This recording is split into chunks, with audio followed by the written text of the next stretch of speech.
Everyone keeps saying El Turco is based on a true story. But here's the real question. How much of it is history? And how much is legend? In this video, I'll tell you the Moena story in a clean way. What we can verify, what's plausible, and what's clearly folklore. And if you like smart, no-drama breakdowns of John Yaman's projects, hit subscribe because we're doing more of these. So let's start with the setting, Moena. Moena is a real town in northern Italy, in the Fassa Valley, right in the Dolomites, the kind of place that looks like a postcard in every season. And Moena has something unusual attached to it. A long-running local tradition where a part of the town is associated with Turkey, literally Turkey, and there are events and stories tied to that identity. That's where the big claim comes from. Fans hear Moena plus Il Turco legend, and instantly jump to, okay, so this is real history. But real history can mean three different things, and most people mix them up. 1. The historical time period is real. 2. The local legend is real. As in, the town really has a legend and cultural tradition. 3. The exact person and exact events happened exactly as told. Those are not the same thing. So I'm going to break it down like a detective, without killing the vibe. First, the history part we do know is real. The story connects itself to 1683, the period around the Second Siege of Vienna. That event is documented, heavily studied, and it's a real turning point in European, Ottoman history.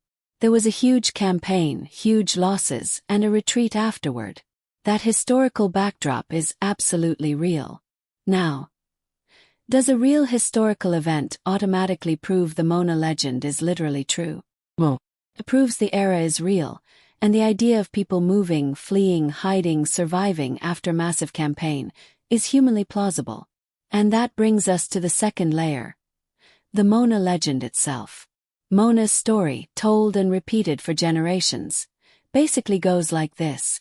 After that 1683 era, a wounded Ottoman soldier, often described as a janissary or an Ottoman fighter, ends up near Moena. The villagers find him, help him recover, and over time he becomes a figure in the town's memory.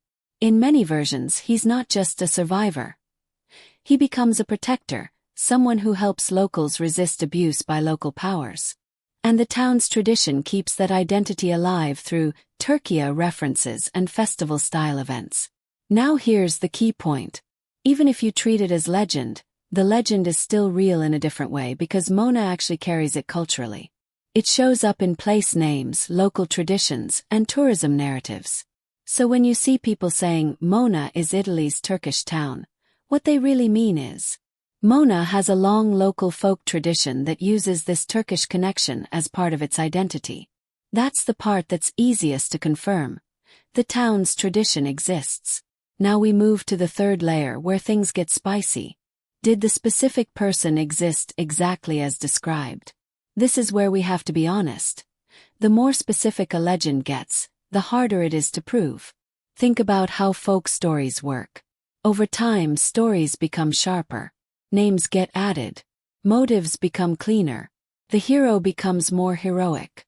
The villain becomes more villainous. The timeline becomes more cinematic. That doesn't mean it's fake. It means the story is shaped by memory and storytelling. So instead of saying true or fake, a smarter way is, what's likely?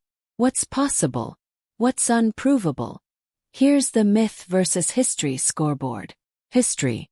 1683 and the Vienna campaign era is real. People were displaced.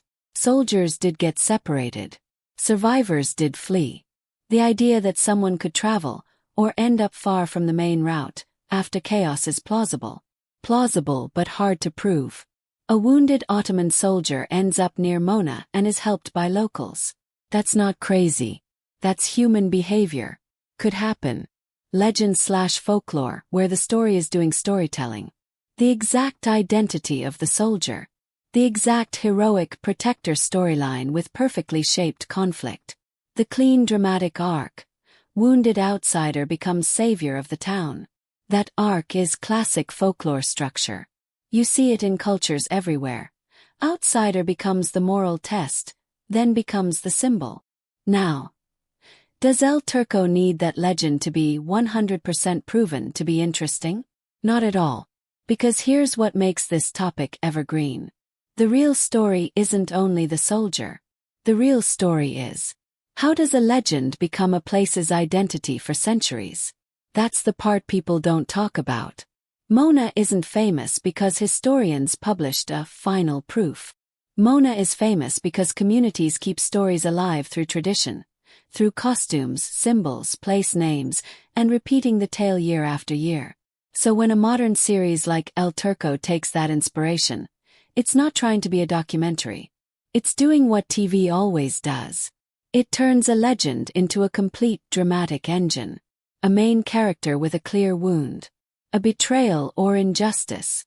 A community in danger. A love story or moral bond. And a redemption arc that feels satisfying. That's why legends are gold for TV. They come preloaded with meaning. Now let's talk about the line that confuses everyone. Based on a true story. In entertainment, that phrase is flexible. Sometimes it means, this happened exactly. But more often it means, this story is inspired by a real place, a real tradition, and a real historical era. And that's exactly what's happening here. Real era. Real town. Real local legend/tradition. Dramatized storyline. So if someone says, this is totally fake, that's not accurate. And if someone says, this is 100% proven history, that's also not accurate. The honest answer is, it's a legend rooted in a real time and a real place. Now if you want the fun part, the part that makes El Turco click. This myth versus history tension is actually a feature, not a problem. Because as a viewer, you get two experiences at once. You watch the series as a story. Action, romance, conflict. You get curious about the real-world Moena connection. That curiosity is powerful. Makes people search. Makes people share. It makes the show feel bigger than the screen. And that's why the Moena angle is evergreen content. Even 5 years from now, someone will discover El Turco and ask, wait, is this real? And you can answer it cleanly, without turning it into fake certainty. Alright, quick comment check because I want to see where you stand. Comment one word. En. Real or legend. Tar. Gurek veya efsane. And if you're from Italy or you've been to the Dolomites, tell me if you've ever heard of Moena before this show. Now before we end, I'll leave you with the best way to enjoy this story. Treat the history as the frame. Treat the Moena tradition as the spark. And treat the series as the drama version of that spark. That's the clean way to watch it. And my last question for you. No spoilers. How did you like El Turco overall? Did it hit for you or did it feel different than you expected? Drop your thoughts in the comments and I'll see you in the next one.